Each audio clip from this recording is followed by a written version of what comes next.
Alright, let's dive into this because it's a move that's got the baseball world buzzing.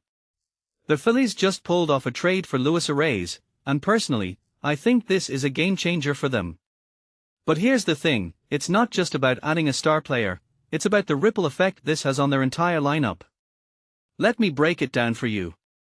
First off, Arraez is a batting machine. I mean, this guy hits for average like it's nobody's business. If you take a step back and think about it, the Phillies are essentially plugging in a .300+ hitter into their lineup, which is huge.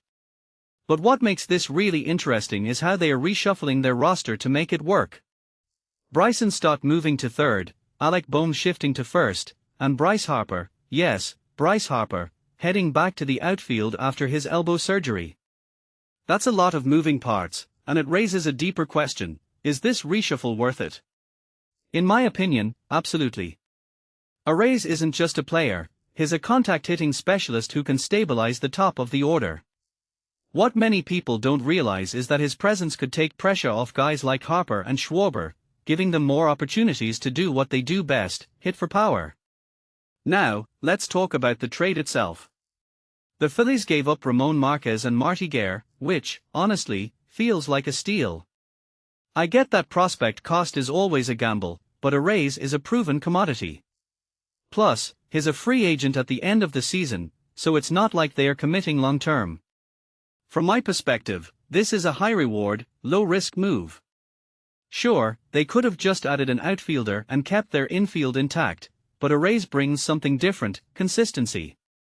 And in a sport where strikeouts are through the roof, a guy who puts the ball in play is gold. On the Giants' side, they are giving Nate Furman and Osleivis Barabe a shot at second base. It's a solid opportunity for these guys, but let's be real, they are not Arraez. What this really suggests is that the Giants are in a rebuild mode, focusing on developing younger talent. Personally, I think it's a smart move for them in the long run, but it does leave a hole in their lineup for now. Now, let's pivot to the Blue Jays and Jose Soriano.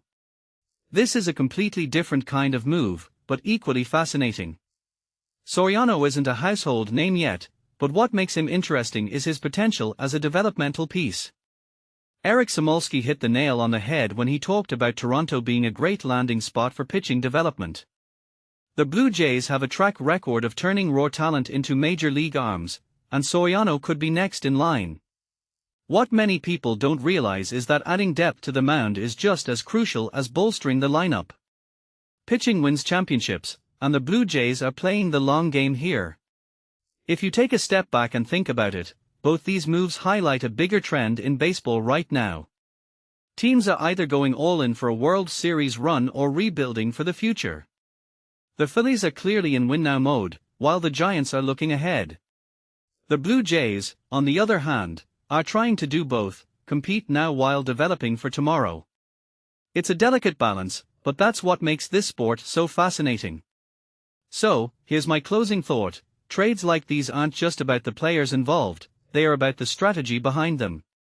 The Phillies are betting on Arraez to elevate their lineup, while the Blue Jays are investing in Soriano's potential. Both moves are bold, but they serve different purposes.